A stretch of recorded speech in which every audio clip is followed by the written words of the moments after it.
O que você está prestes a ouvir não consta nos livros didáticos, nem nas celebrações oficiais da história nacional. O registro oficial, guardado em arquivos mofados, afirma categoricamente que um homem chamado Bento morreu como herói em 1866. Diz o texto, assinado por um capitão de infantaria, que ele tombou sob o fogo cruzado da artilharia paraguaia na Batalha de Tuiuti.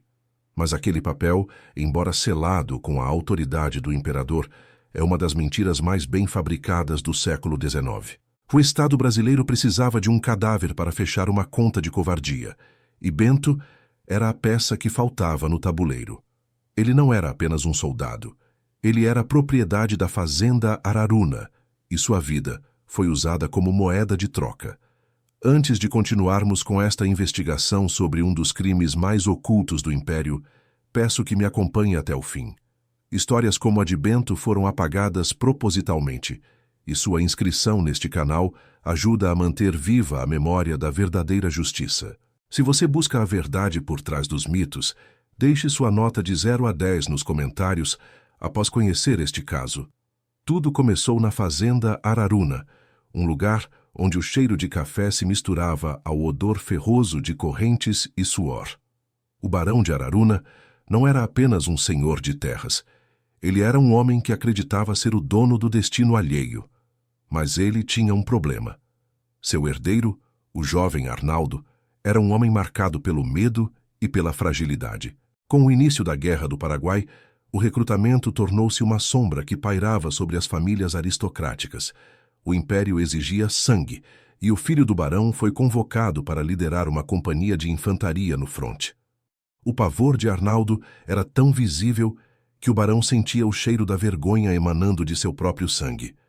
Foi então que o barão decidiu criar um espetáculo de crueldade disfarçado de generosidade para resolver 2 problemas de uma vez. Ele convocou todos os escravizados diante da Casa Grande e apresentou um desafio que parecia uma sentença de morte. No centro do curral estava o Besta, um touro reprodutor de meia tonelada, conhecido por ter matado 2 peões experientes. O barão, com um sorriso gélido, fez a promessa. Aquele que subjugar o animal sem usar armas, receberá a carta de alforria. O silêncio que se seguiu foi interrompido apenas pelo som das narinas do touro batendo contra o chão seco. Bento, um homem que raramente falava, mas que todos respeitavam, deu o passo à frente que mudaria o curso da história. O que o barão não sabia era que Bento possuía uma habilidade que os generais da época levariam décadas para entender. Ele tinha uma percepção espacial incomum, uma frieza tática que o permitia prever o movimento do adversário antes mesmo dele ocorrer. Para Bento, o touro não era uma fera cega, mas um conjunto de vetores, força e tempo que ele sabia exatamente como desviar. O animal avançou com a força de um trem descarrilado, mas Bento não correu, nem demonstrou o pavor que o barão esperava. Com um movimento mínimo, quase imperceptível, ele se esquivou, deixando que a massa do animal passasse a centímetros de seu peito. Ele não estava lutando contra o touro. Ele estava conduzindo uma dança onde a morte era o par constante.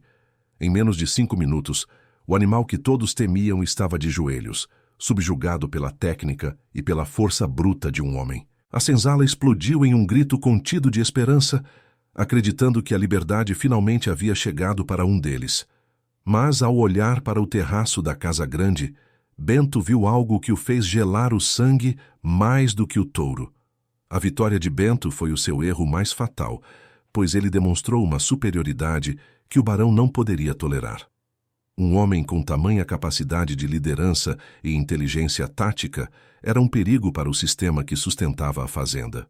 Em vez da carta de alforria assinada, Bento recebeu o peso frio do ferro em seus pulsos naquela mesma noite. O barão de Araruna já havia arquitetado seu plano. Bento não seria livre, ele seria enviado para a guerra. Mas não como um soldado comum, e sim como um substituto, ocupando o lugar do filho covarde do barão. Nos registros do exército imperial, o nome de Arnaldo seria honrado, enquanto o corpo de Bento faria o trabalho sujo nas trincheiras. Bento foi enviado para o Mato Grosso como um voluntário da pátria, Uma ironia cruel para alguém que foi levado sob chicote. A promessa foi renovada pelo feitor antes do embarque. Sobreviva ao Paraguai e a liberdade será sua por direito militar. Bento sabia que era uma mentira, mas ele também sabia que a guerra seria sua única escola de estratégia real. A Guerra do Paraguai não era o campo de glória descrito nos jornais do Rio de Janeiro. Era uma fornalha de carne e lama. Lá, Bento descobriu que o exército era um espelho da sociedade que ele deixou para trás, corrupto e indiferente ao sofrimento. Oficiais desviavam rações de carne seca, enquanto soldados morriam de cólera e fome nos acampamentos insalubres. Mesmo sem patente oficial, a habilidade de Bento em ler o terreno logo chamou a atenção dos soldados ao seu redor. Ele conseguia antecipar as emboscadas paraguaias nos esteros, sentindo a mudança no vento e o silêncio súbito dos pássaros. Brancos, pobres, negros, livres e escravizados passaram a segui-lo no silêncio das noites de vigília, confiando mais nele do que nos generais. Em Curupaiti, quando o comando brasileiro hesitou, foi Bento quem desenhou rotas de fuga que salvaram regimentos inteiros da aniquilação total. Ele agia como um comandante informal, transformando o caos em ordem enquanto os oficiais se protegiam em suas tendas de luxo. Mas cada vida que ele salvava e cada vitória que ele conquistava aumentava o peso do segredo que ele carregava no peito. Em 1870, com o fim do conflito, Bento encontrou algo em uma tenda de comando que havia sido deixada para trás na pressa da retirada. Era uma lista de substituição de soldados, um documento que nunca deveria ter caído em mãos erradas. Nela, seu verdadeiro nome estava riscado com uma tinta preta espessa, quase como se tentassem apagar sua alma do papel. Para o Império do Brasil, Bento estava morto e enterrado com todas as honras militares que pertenciam ao filho do barão. Ele era agora um fantasma, um morto-vivo que portava a prova de uma fraude militar que poderia derrubar influências na corte. Ele tinha em mãos a prova de que o herói que a província celebrava era, na verdade, um escravizado que lutou em seu lugar. A guerra havia terminado nos campos de batalha, mas para Bento, a verdadeira luta estava apenas começando. Ele retornou ao Rio de Janeiro, carregando uma medalha de mérito que não podia usar e uma raiva que ardia mais que o sol do Mato Grosso. Ele não voltaria para Araruna para pedir sua liberdade. Ele voltaria para cobrar uma dívida de sangue. Ao chegar às terras do barão, ele não encontrou o reconhecimento ou a gratidão que um veterano de guerra mereceria.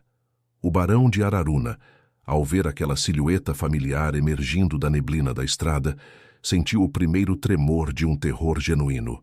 Um escravizado que sobreviveu ao inferno e possuía o conhecimento técnico de um sargento de artilharia não era mais uma ferramenta. O barão percebeu que Bento era uma ameaça viva ao sistema, um arquivo que precisava ser destruído antes que pudesse falar. A ordem secreta foi dada aos capatazes. O fantasma de Tuiuti não deveria passar daquela noite dentro da propriedade. Eles acreditavam que Bento ainda era o homem que enfrentou o touro por desespero, sem saber que o homem diante deles agora conhecia a arte da guerra. O inimigo verdadeiro esperava em casa, cercado por muros de pedra e capatazes armados com o que havia de melhor. Mas Bento não estava sozinho. Ele trazia consigo a estratégia de quem cercou fortalezas e sobreviveu a emboscadas impossíveis. A rebelião na senzala da Araruna não começaria com gritos de desespero, mas com o silêncio tático de um cerco militar.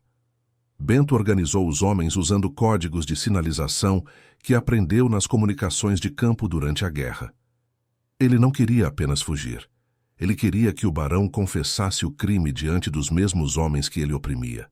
A cada passo que Bento dava na calada da noite, uma sentença de condenação era escrita contra a aristocracia que o traiu. O barão mentiu sobre a morte de Bento, mas ele esqueceu que os mortos, às vezes, retornam para buscar o que lhes foi roubado. A dívida de sangue estava prestes a ser cobrada, e o primeiro movimento de Bento seria o mais devastador de todos. Ele sabia exatamente onde o barão guardava os registros falsos, e ele não pararia até que a verdade fosse gritada. Mas o que Bento encontrou escondido no cofre do casarão era algo que nem mesmo ele, com toda a sua experiência de guerra, poderia imaginar. Havia algo muito mais sombrio do que uma simples substituição de nomes naqueles papéis amarelados. E foi naquele momento, entre o cheiro de papel velho e a pólvora, que ele percebeu que a sua batalha estava apenas no início.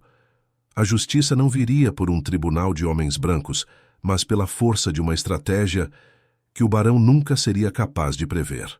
O confronto final estava armado, e o terreno pertencia agora a quem mais sofreu sobre ele. Mas a pergunta que pairava no ar era: quem realmente sobreviveria para contar a história quando o sol nascesse? Porque naquela noite, a fazenda Araruna descobriria que não se pode enterrar um homem que já aprendeu a caminhar entre os mortos. O barão de Araruna não era um homem que acreditava em milagres, nem em assombrações. Para ele, o mundo era regido por escrituras, selos imperiais e a força bruta que mantinha a ordem em suas terras. Mas ao ver Bento parado no limite da luz das tochas, ele sentiu algo que o dinheiro não podia comprar: o peso do passado retornando para cobrar juros. Ele sabia que Bento não era apenas um escravizado fugitivo, mas um arquivo vivo de um crime contra a coroa. Se a verdade sobre a substituição de seu filho Arnaldo chegasse aos ouvidos do ministro da guerra, o título de barão seria a menor das perdas. A traição militar era punida com o fuzilamento, e a ruína da família Araruna estava a apenas uma denúncia de distância. Silvério, chamou o barão, sua voz saindo como um sussurro seco e carregado de veneno. O feitor, um homem que conhecia apenas a linguagem do chicote e do chumbo, aproximou-se da penumbra do escritório. A ordem foi curta, direta e não deixava margem para misericórdia. Bento deveria ser caçado como uma fera e seu corpo deveria desaparecer no pântano antes do amanhecer. Enquanto os capatazes montavam seus cavalos e acendiam as tochas, Bento observava tudo do alto de uma pequena elevação. Ele não sentia o medo paralisante que o dominava anos atrás, antes de sentir o cheiro da pólvora nos campos do Paraguai. A guerra tinha lhe dado algo que o barão nunca poderia tirar: a capacidade de transformar o terreno em um aliado silencioso. Ele sabia que a senzala estava sendo vigiada e que qualquer movimento em direção aos seus antigos companheiros resultaria em uma carnificina. O barão usaria a punição coletiva para forçar Bento a se entregar, uma tática que ele já vira ser usada pelos generais inimigos. Bento precisava agir rápido, mas seu objetivo não era a fuga, era a infiltração no coração do poder que o escravizou. Os gritos dos homens de Silvério ecoavam pelo vale, misturando-se ao latido dos cães de caça que farejavam o rastro deixado propositalmente por Bento. Ele usou uma técnica de distração que aprendeu nos esteros paraguaios, deixando pedaços de pano com seu suor em direções opostas. Enquanto os perseguidores se dividiam, a defesa da Casa Grande ficava vulnerável, exatamente como ele planejou. O silêncio na fazenda era ensurdecedor, interrompido apenas pelo som distante dos cavalos e pelo estalar da madeira velha da mansão. Bento sentia o suor frio escorrer por suas costas, a cicatriz em seu ombro latejando como um lembrete físico de cada bala que ele desviou no fronte. Cada centímetro avançado era uma vitória contra o sistema que o declarou morto nos documentos oficiais. Ele entrou na Casa Grande não como um servo, mas como um invasor que conhecia cada fresta e cada segredo daquela estrutura. O cheiro de rapé, cera de abelha e opulência o atingiu como um soco, contrastando com o odor de lama e sangue que ele carregou por anos. Ele sabia exatamente onde o barão guardava o livro negro, o inventário secreto onde as fraudes e os subornos eram registrados com precisão contábil. As páginas amareladas passavam sob seus dedos, revelando nomes de juízes comprados, registros de terras roubadas e vendas ilegais. Mas o que ele buscava estava no fundo de um compartimento falso, escondido atrás de uma gravura da família imperial. Era uma pasta de veludo contendo a correspondência original entre o barão e o oficial de recrutamento que aceitou a fraude. Ao ler aquelas palavras, Bento sentiu uma fúria que quase o fez perder o controle tático que tanto se esforçou para manter. Ele não era apenas um substituto. Ele fora vendido como uma peça de engrenagem para manter a honra de um covarde intocada. O documento era a prova final de que o herói de Tuiuti, condecorado e celebrado, era uma farsa sustentada pelo sangue de um homem acorrentado. Você não devia ter voltado, Bento, disse uma voz trêmula vinda da porta, quebrando o silêncio do escritório. Bento virou-se lentamente e encontrou Arnaldo, o filho do barão, segurando uma pequena pistola de duelo com as mãos visivelmente instáveis.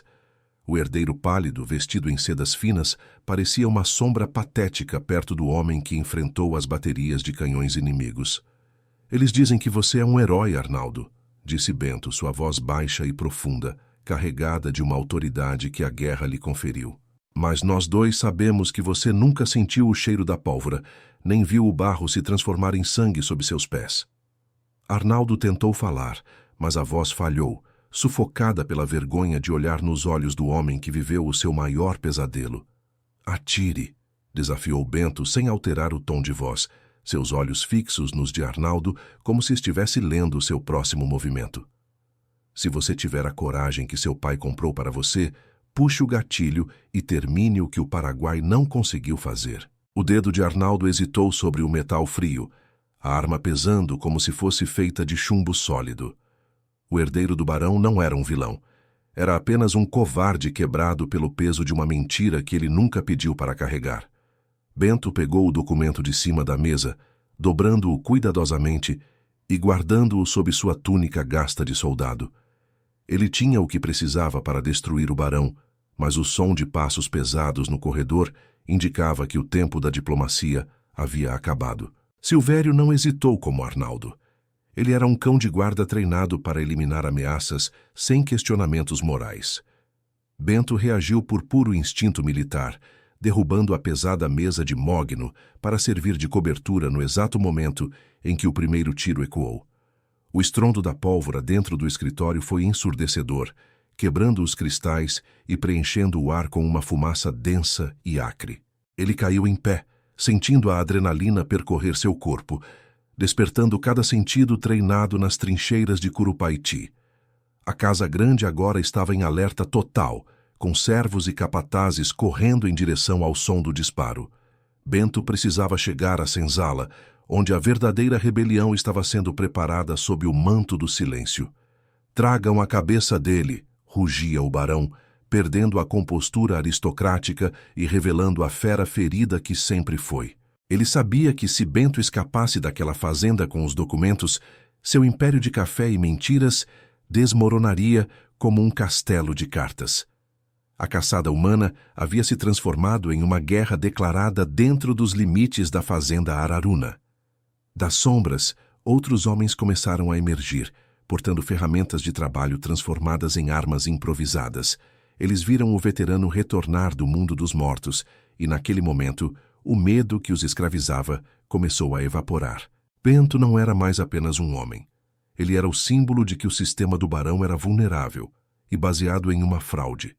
O sol ainda estava a horas de distância, e a escuridão era o único território onde a justiça de Bento poderia prevalecer. Ele sabia que Silvério era um mestre em caçar pessoas, mas Silvério nunca tinha enfrentado um soldado treinado em táticas de guerrilha. O campo de café, antes lugar de sofrimento, agora seria o cenário de uma emboscada que mudaria o destino de todos. Ele atrairia os capatazes para a parte mais densa da vegetação, onde a superioridade numérica deles seria anulada pela falta de visibilidade. Cada movimento era calculado, cada respiração era controlada, enquanto ele ouvia os passos pesados de Silvério se aproximando. A dívida do barão estava sendo cobrada em parcelas de tensão e medo, e o pagamento final estava próximo. Um estalo seco de galho quebrando fez o feitor parar bruscamente, apontando sua arma para o nada absoluto. O silêncio que se seguiu foi mais aterrorizante do que qualquer grito de guerra que Silvério já tivesse ouvido em sua vida de crimes. Ele sentiu uma presença atrás de si, um frio na nuca que não vinha do vento da noite, mas da sombra de um homem que se recusou a morrer. Bento não queria apenas sangue. Ele queria o controle da situação para garantir que a prova da fraude não fosse destruída no caos. Mas enquanto ele subjugava o feitor, um brilho estranho vindo da direção da Casa Grande chamou sua atenção. O fogo, que ele pretendia usar apenas como distração, havia saído de controle e agora lambia as paredes de madeira do escritório do barão. O barão, em seu desespero para apagar o passado, havia cometido um erro fatal que colocava em risco não apenas a prova, mas a vida de todos na mansão. Bento viu Arnaldo ainda paralisado dentro do escritório, cercado por um anel de chamas que crescia a cada segundo.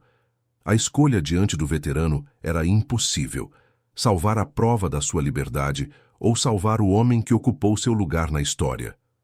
A moralidade da guerra o testava uma última vez, exigindo que ele decidisse que tipo de homem ele realmente era após tanto horror. Se ele deixasse Arnaldo morrer, o segredo morreria com ele, mas ele carregaria outra alma em sua consciência já pesada. Se ele voltasse para o fogo, poderia perder a única prova física de que o barão de Araruna era um traidor da pátria.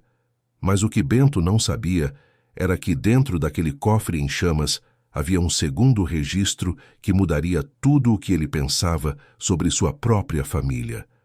Um segredo guardado pelo barão por décadas, que explicava por que Bento fora o escolhido para aquela missão suicida no Paraguai.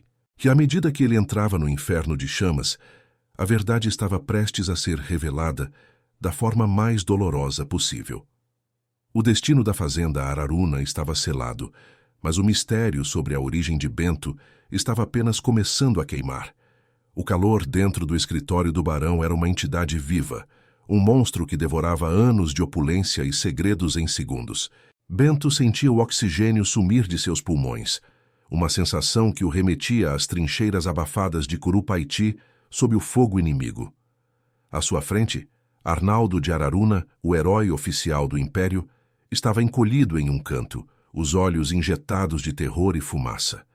A escolha era o ápice de uma vida de injustiças: levar consigo o cofre que continha as provas da fraude ou carregar o homem que roubou sua identidade. Bento avançou pelo assoalho que rangia e estalava, sentindo as solas de suas botas militares esquentarem perigosamente. Ele não via apenas o filho do barão. Ele via a personificação de um sistema que usava carne negra para proteger o privilégio branco. No meio do caos, o impacto da madeira pesada sobre o cofre fez saltar uma gaveta oculta, protegida por um forro de veludo carmesim. Bento, movido por um instinto que ia além da sobrevivência, agarrou um maço de cartas amarradas com uma fita de cetim envelhecida. Ele não sabia o que era, mas o peso daquelas palavras parecia maior do que qualquer documento militar que ele já tivesse visto. O salto para o gramado foi um borrão de dor e calor, com o impacto expulsando o pouco ar que restava em seu peito. Eles rolaram pela grama úmida, enquanto atrás deles o escritório do barão de Araruna colapsava em uma cascata de faíscas e cinzas. Arnaldo tossia violentamente, a pele pálida, agora manchada de fuligem, olhando para Bento com uma mistura de gratidão e pavor absoluto. Você deveria ter deixado ele morrer lá dentro, Bento, disse o barão, sua voz agora desprovida de qualquer traço de humanidade. O velho aristocrata não estava preocupado com a vida do filho, mas com o fato de Bento ainda segurar os papéis que poderiam destruí-lo. Ele fez um sinal discreto para Silvério, que começou a circular o veterano como um lobo que fareja a fraqueza de sua presa. Antes que qualquer gatilho fosse puxado, Bento começou a ler em voz alta a primeira linha de uma carta datada de 30 anos atrás. Era uma correspondência da falecida baronesa, endereçada a uma irmã em Portugal, revelando o segredo que sustentava a fazenda Araruna. O menino Bento tem os olhos do meu marido, e cada vez que o vejo na senzala, sinto a traição queimar minha alma, leu ele. O silêncio que caiu sobre o jardim foi mais pesado do que o som do incêndio que ainda rugia ao fundo. Bento e Arnaldo não eram apenas senhor e escravizado, ou substituto e substituído. Eles eram sangue do mesmo sangue. O barão enviou Bento para a guerra, não apenas para salvar Arnaldo da morte, mas para garantir que seu pecado biológico fosse apagado pela artilharia paraguaia. Atire nele, Silvério. Agora! Gritou o barão, sua voz falhando em um tom agudo que denunciava seu desespero total. Mas o feitor hesitou, percebendo que a estrutura de poder da fazenda estava se dissolvendo diante daquela revelação devastadora.